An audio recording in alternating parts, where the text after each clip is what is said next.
Media के बारे में बताइए थोड़ा। सर जो मीडिया गोदी मीडिया सर हम लोग को दिखाती नहीं है, हमारा लोग मेन स्ट्रीम मीडिया में है नहीं, तो हम लोग चाहते हैं कि हम लोग कभी मीडिया प्रतिनिधित्व हो। और सर दरभंगा में जर्नलिज्म के लिए कॉलेज हो, जर्नलिज्म के लिए कॉलेज नहीं है, हम लोग जर्नलिज्म करना भी चाहते हैं तो वो प्लेटफॉर्म नहीं मिलती है सर, इसकी हाई एजुकेशन फी नहीं होती है। माता पिता क्या करते हैं, भाई बहन कितने हैं? सर मेरे माता पिता सर, मम्मी तो गृहिणी है, पापा एक मामूली ड्राइवर है सर, पापा जो है 300-400 दिहाड़ी पे काम करते हैं सर। हम लोग बहुत गरीब तबके साथ हैं, अगर ये हॉस्टल नहीं होती तो हम लोग को एक ऐसा प्लेटफॉर्म नहीं मिलता, हम लोग नहीं पढ़ते। न हमारा मीडिया में कोई है, न हमारा उद्योगपति कोई है, न हमारा बड़ा बड़ा ब्यूरोक्रेट्स में कोई है, तो सर हम लोग को जो उसमें भागीदारी है वो देनी चाहिए सरकार को। दरभंगा में अंबेडकर छात्रावास में लोकसभा के नेता प्रतिपक्ष राहुल गांधी के आगमन के साथ खूब बवाल हुआ और इस बवाल के बीच कार्यक्रम भी हुआ। प्रशासनिक अनुमति नहीं थी, बावजूद कांग्रेस के नेता सीनियर लीडर राहुल गांधी भी वहां पर पहुंचे और छात्रों से संवाद किए हैं। NSUI का ये कार्यक्रम था और इस कार्यक्रम में सबसे खास आकर्षण की बात करी तो एक छात्र जिसके साथ राहुल गांधी ने संवाद किया, मंच साझा किया, उस छात्र का नाम प्रदीप कुमार है, जो कि मूल रूप से मधुबनी जिले के बेनीपट्टी प्रखंड मुख्यालय के सरसब गांव से आता है। प्रदीप कुमार उसका नाम है, महज 20 साल की उम्र है और फिलहाल दरभंगा के अंबेडकर छात्रावास में रह करके वह DLED की पढ़ाई कर रहा है। बेनीपट्टी की श्री लीलाधर हाई स्कूल से मैट्रिक की पढ़ाई की, उसके बाद उसने बसैर के PDCP इंटर कॉलेज से साइंस से पढ़ाई की। अब वो दरभंगा के माधोपुर से DLED कर रहा है बाइट से और फिलहाल दरभंगा के अंबेडकर छात्रावास में रहकर के पढ़ाई करता है। जब उससे हमारी बात हुई तो उसने बताया कि वह यदा कदा ही गांव आ पाता है, परिवार की स्थिति बहुत बेहतर नहीं है। पिता रामचंद्र पासवान, मां इंदू देवी घर पर रहती हैं। पिता रामचंद्र पासवान जो कि पहले शहर में ड्राइवरी करते थे, लेकिन उम्र के साथ तबीयत भी अस्वस्थ रहने लगी, तब वो गाँव में रहते हैं। गाँव में कभी कभार ड्राइवरी का काम मिल जाता है, उसी से परिवार का गुजर बसर चलता है। प्रदीप 6 भाई बहनों में तीसरे नंबर पे हैं और भाई में सबसे बड़े हैं।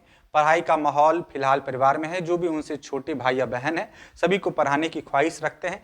जब प्रदीप से हमारी बात हुई तो हमने उनसे जानने की कोशिश की कि आपने राहुल गांधी से मंच साझा किया, कैसा उस समय का आपका एहसास था। तो उसने बताया कि जब मैं मंच पर चढ़ा तो मुझे बहुत कुछ समझ में नहीं आया और जो भी राहुल गांधी जी हमसे सवाल करते गए मैंने उसका जवाब दिया है। हालांकि प्रदीप ने राहुल गांधी के सामने बहुत ही बेबाकी के साथ अपनी तमाम बातों को रखा, अपने दर्द को रखा, जिसे वो अब तक अनुभव करता आया है। देखिए प्रदीप ने राहुल गांधी के साथ मंच साझा करते हुए कैसे बातें की हैं और राहुल गांधी ने कैसे सराहा है और कैसे अंत में राहुल गांधी ने उसके माता पिता को भी प्रणाम भेजा है।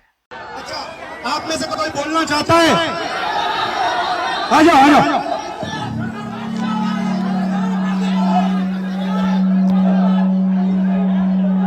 आपका नाम? प्रदीप सर, प्रदीप। यहाँ पे आपके हॉस्टल में क्या हालत है, थोड़ा बताइए मुझे। सर हॉस्टल की हालत बहुत खराब है, हॉस्टल की हालत बहुत दयनीय है। हम लोग बहुत बुरी स्थिति में रहते हैं सर। यहाँ की जो प्रशासन है उसके द्वारा बीच बीच में मानसिक प्रताड़ना दी जाती है हॉस्टल को खाली करवाकर। सर आपसे बहुत उम्मीद है, आपसे उम्मीद इसलिए है कि आप नेता प्रतिपक्ष है और आप हमारे देश के अगले यशस्वी प्रधानमंत्री है सर, तो आपसे बहुत उम्मीद है सर।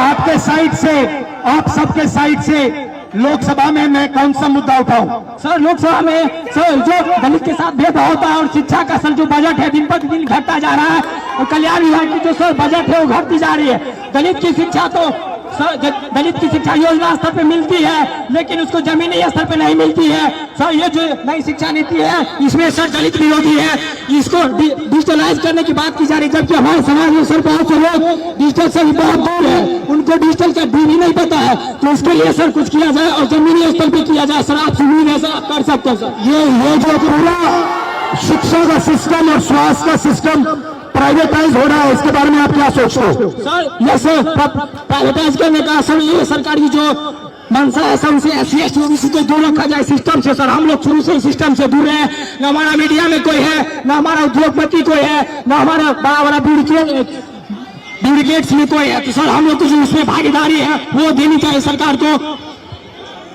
मीडिया के बारे में बताइए थोड़ा। सर जो मीडिया गोदी मीडिया सर हम लोग को दिखाती नहीं है, हमारा लोग मेन स्ट्रीम मीडिया में है नहीं, तो हम लोग चाहते हैं कि हम लोग कभी मीडिया प्रतिनिधित्व हो। और सर दरभंगा में जर्नलिज्म के लिए कॉलेज हो, जर्नलिज्म के लिए कॉलेज नहीं है, हम लोग जर्नलिज्म करना भी चाहते हैं तो वो प्लेटफॉर्म नहीं मिलती है सर, इसकी हाई एजुकेशन फी नहीं होती है कि हमारे फीस फीस पे नहीं कर पाते हैं, इसलिए हम लोग कोर्स नहीं कर पाते हैं सर। यूनिवर्सिटी में जो है कोर्स समय पर नहीं होता है, यूनिवर्सिटी में जो है सर बहुत बहुत फीस। आप क्या पढ़ते हो? सर मैं अभी DLED कर रहा हूँ सर, सेकेंड ईयर में बाइट माधोपट्टी का होना से। कैसा कैसा चल रहा है? सर DLED तो ठीक चल रहा है, लेकिन सर आगामी TRE 4 है जिसमें 23-25 वालों को मौका मिले, इसके लिए भी हम लोग प्रोटेस्ट किए हैं सर, कर रहे हैं सर। और माता पिता क्या करते हैं? भाई बहन कितने हैं? सर मेरे माता पिता सर, मम्मी तो गृहिणी है, पापा एक मामूली ड्राइवर है सर। पापा जो है 300-400 दिहाड़ी पे काम करते हैं सर। हम लोग बहुत गरीब तबके से आते हैं, अगर ये हॉस्टल नहीं होती तो हम लोग को एक ऐसा प्लेटफॉर्म नहीं मिलता, हम लोग नहीं पढ़ते, इसलिए ये हॉस्टल है। और सर एक और मांग आपसे हम लोग करना चाहेंगे कि सर ये हॉस्टल है, हम लोग यहाँ मैट्रिक इंटर ग्रेजुएशन कर लेते, क्या मैट्रिक इंटर ग्रेजुएशन के लिए हम लोग को नौकरी मिलेगी? नहीं मिलेगी। तो कंपटीशन के लिए एक छात्रावास होना चाहिए, पीजी छात्रावास दलितों के लिए होना चाहिए, जिससे कि हम लोग आगे की पढ़ाई कर सके और देश के विकास में अपना योगदान दे सके सर। भाई बहन और पापा मामा से मेरी नमस्ते कर देना। Thank you brother.